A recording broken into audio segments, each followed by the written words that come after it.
मुख्यमंत्री कौन होगा, इसे लेकर एक बड़ी खबर और आ रही है। सूत्रों के हवाले से खबर है, सीएम पद की रेस में सबसे आगे मोदी सरकार के मंत्री अश्विनी वैष्णव हैं। बीजेपी हाई कमान को ये पसंद है। हालांकि जब भी इस तरीके से नाम फ्लोट होते हैं तब कई बार मन में सवाल आता है कि वाकई में यही होने वाला है या इससे अलग कोई पिक्चर नजर आएगी। लेकिन अभी जो हमें सूत्रों के हवाले से खबर मिल रही है वो आईएएस अधिकारी रह चुके हैं, उनके पास रेल मंत्रालय और आईटी मंत्रालय है।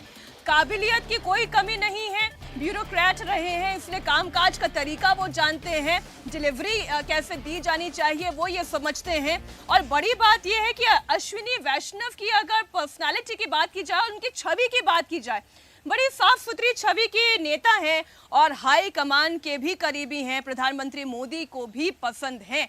अब अगर पसंद नहीं होते तो मिनिस्टर बनाए नहीं जाते, ये बात तो तय है। पसंद थे तभी मिनिस्टर बनाए गए देवेंद्र, लेकिन मुख्यमंत्री के तौर पर उनके नाम का आगे होना, ये कितनी पॉसिबिलिटी है कि ये नाम फाइनल हो? देखिए, आगे पीछे की बात मीनाक्षी, हम लोग बार बार इस बात को कहते हैं कि समझा जा सकता है कि वो सिर्फ एक अंदाज़ा, एक अटकलबाजी और एक लाइकली कंडीशन में आप बात करते हो। तो उस कंडीशन की अगर बात करें तो अश्विनी वैष्णव के पूरे प्रोफाइल में आपको एक भी कमी नज़र नहीं आएगी। सबसे पहले बात कर लें अगर उनके अपने कास्ट के हिसाब से, तो उस कास्ट के हिसाब से अगर आप बात करें तो वैष्णव जो कि ब्राह्मण होते हैं लेकिन राजस्थान में वो ओबीसी आते हैं, यानी कि राजस्थान के जो वैष्णव ब्राह्मण होते हैं वहाँ ओबीसी कैटेगरी में आते हैं। इसके अलावा गोस्वामी ब्राह्मण भी ओबीसी कैटेगरी में आते हैं। राजपूतों में भी वहाँ पे ऐसी उपजाति है जो कि ओबीसी कैटेगरी में आती है। मुसलमानों में भी ऐसी उपजाति है। तो वहाँ पर राजस्थान में एक दिलचस्प तस्वीर देखने को मिलती है। उड़ीसा में भी ऐसी तस्वीर है, जैसे बीजेपी के नेता हैं डॉक्टर संबित पात्रा, वहाँ वो ओबीसी में आते हैं जबकि मंदिर में पूजा करते हैं। वैष्णव भी मंदिर में पूजा करते हैं। आबादी इनकी बहुत कम है, लेकिन कास्ट की बात मैं इसलिए से कह रहा हूँ कि राजस्थान एक कास्ट न्यूट्रल फेस अगर जाए वहाँ पे तो वहाँ पर बीजेपी के लिए ज़्यादा मुफीद इस रूप में होगा कि कास्ट में रिएक्शन नहीं होगा। अगर आप राजपूत बिरादरी किसी व्यक्ति को बनाते हैं तो जाटों के अंदर बहुत बड़ा रिएक्शन होगा, दलित को बनाते हैं तो जाट और राजपूत दोनों के अंदर रिएक्शन हो सकता है। तो ऐसे संघर्ष के इक्वेशन वाले कंडीशन में समझा जा सकता है कि बीजेपी के लिए कास्ट न्यूट्रल फेस कितना इंपॉर्टेंट है। दूसरी चीज़ कि बेहद भरोसेमंद हैं पीएम मोदी और अमित शाह के 2014 के चुनाव में भी पर्दे के पीछे से ये सक्रिय रहे थे। इनका अपना प्रोफाइल, अगर तीसरी चीज़ अपने प्रोफाइल की अगर बात कर लें तो IITN IIM से पढ़े हुए, सिविल सर्विसेज कंप्लीट किए हुए हैं, उड़ीसा कैडर के IAS ऑफिसर, उसमें उन्होंने अच्छी छाप छोड़ी थी, कॉर्पोरेट वर्ल्ड में भी टॉप पे रहे थे। तो कुल मिलाकर सर्वगुण संपन्न नेता जिसको कहते हैं ना, उस हिसाब से हैं। एक फ्रेश फेस है, जिस तरीके की राजस्थान की पॉलिटिक्स अब तक रही है देवेंद्र, 5-5 साल में उन्हीं चेहरों को देखने की आदत राजस्थान के लोगों को हो गई है। और अगर ऐसी परिस्थिति में एक नया चेहरा उन्हें दिया जाता है तो ये भविष्य की राजनीति के लिए कितना बेहतर साबित होगा? पॉलिटिकली बहुत शार्प व्यक्ति हैं। जैसे एक उदाहरण देकर मैं समझाऊं कि मध्य प्रदेश में जब इनको प्रभारी बनाया गया तो चुनाव के नतीजों के बाद मीनाक्षी ये शर्त लगाने की स्थिति में थे कि बीजेपी का काउंटिंग शुरू होगा 135 के नंबर के साथ और 160 से 65 के बीच जाके खत्म होगा।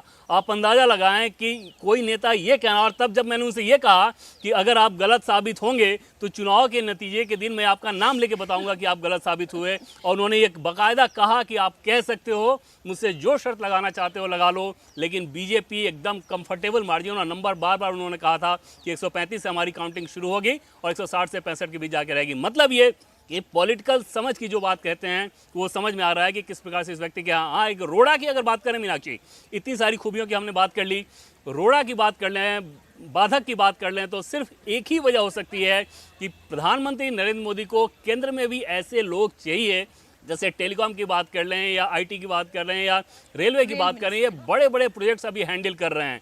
क्या पीएम मोदी ने जब फैसला लिया होगा मुख्यमंत्री के चयन में, और अगर इनके बारे में फैसला लिया होगा, क्या पीएम मोदी को कोई और विकल्प समझ में आया होगा कि अगर ये चले जाते हैं तो इनकी जगह पे मैं इस व्यक्ति को लूँ? बाधा के तौर पे सिर्फ और सिर्फ उनके रास्ते में यही बाधा है। एक दूसरा नाम भी इस रूप में सामने आता है भूपेंद्र यादव का भी। तो ये दोनों ही नाम इस रूप में सामने आते हैं मीनाक्षी की एक कास्ट न्यूट्रल होंगे, और राजस्थान के लिए ये बहुत ज़रूरी है कि कास्ट न्यूट्रल फेस मिले। और कल तो पीएम मोदी ने किसी नेताओं के साथ बातचीत में अश्विनी वैष्णव का बाकायदा जिक्र भी किया, उनकी कास्ट को लेकर भी कुछ सवाल उन्होंने पूछा था।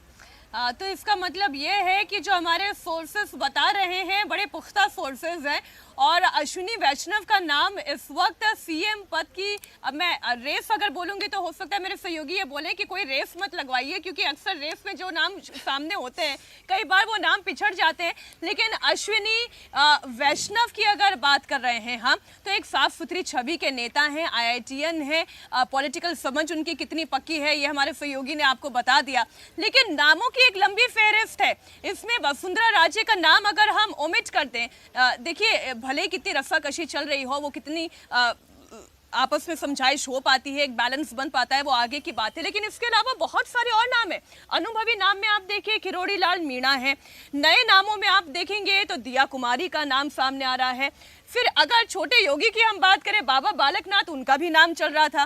तो नामों की फेहरिस्त तो बहुत लंबी है। लेकिन मीनाक्षी, इन नामों को अगर आप देखें तो जैसे वसुंधरा राजे सिंधिया को तो आप सीधे सीधे खारिज कर दें। बाकी नामों को देखें तो राजस्थान में जिन चुनौतियों की हम लोग बात करते रहे हैं, जैसे पहली बड़ी चुनौती ये होगी वसुंधरा राजे सिंधिया के बजाय जिस व्यक्ति को कमान दी जाएगी उसके सामने एक सबसे बड़ी चुनौती ये होगी कि वसुंधरा राजे के प्रभाव को वो कैसे न्यूट्रलाइज करे, कैसे काउंटर करे, अपनी धमक कैसे वो जता पाए, शासन में भी संगठन में भी। दूसरी चीज़, क्योंकि वसुंधरा के समर्थक ज़्यादातर हैं, भले ही वसुंधरा राजस्थान में संगठन में किसी पद पे नहीं है, कि हम सभी जानते हैं कि उनके समर्थकों की एक बड़ी फौज है, उसको आपको न्यूट्रलाइज करना होगा। दूसरा, वो स्टेट इतना डाइवर्सिफाइड है कि उसमें अलग अलग चुनौतियाँ आती हैं, और अभी आप देख रही हैं कि किस प्रकार से एक बड़ी चुनौती सामने आई है।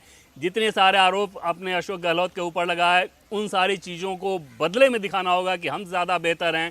तो इस माहौल में एक योग्य व्यक्ति की तलाश है जो कि डिलीवर कर सके, अन्यथा 3-4 महीने भी काफ़ी होते हैं नैरेटिव खराब होने में, और फिर लोकसभा चुनाव में उसका खामियाजा भुगतना पड़ सकता है। तो पार्टी के लिए राजस्थान सबसे मुश्किल इस लिहाज से रहा होगा कि उनको ऐसा नेतृत्व चाहिए जो कि कास्ट न्यूट्रल भी हो, वसुंधरा राजे फैक्टर को न्यूट्रलाइज भी कर सके, शासन भी ठीक तरीके से चला सके, और शासन और संगठन में तालमेल भी रख सके। तो इतनी सारी चुनौतियों और इतनी सारे लिमिटेशन के बीच किसी एक नाम का तय कर पाना, समझ सकती हैं आप कि उनमें से अधिकांश नाम तो वैसे ही खारिज हो जाते हैं जब पीएम मोदी ने फैसला किया होगा। उनके रास्ते में एक ही बात मुझे जो समझ में आ रही थी, वो जो कास्ट न्यूट्रलिटी की बात कर रहे हैं, उनके केस में कास्ट न्यूट्रलिटी नहीं है। ये हकीकत है कि जिस तरह से उनका प्रोफाइल बड़ा किया गया, विधि एवं कानून एवं न्याय मंत्रालय जैसे दिया गया, उससे ये बात समझ में आ रही थी कि पार्टी के आगे बहुत अच्छी छवि है, पूर्व नौकरशाह रहे हैं, पार्टी के बेहद भरोसेमंद रहे हैं, पीएम मोदी अमित शाह को उनकी कार्यशैली बहुत पसंद है, ईमानदार नेता के तौर पे जाने जाते हैं। तो इतनी सारी खूबियां हैं। समस्या जो है वो एकमात्र है कि क्या कास्ट न्यूट्रल माना जा रहा है उनको, मुझे उसमें थोड़ा संदेह है।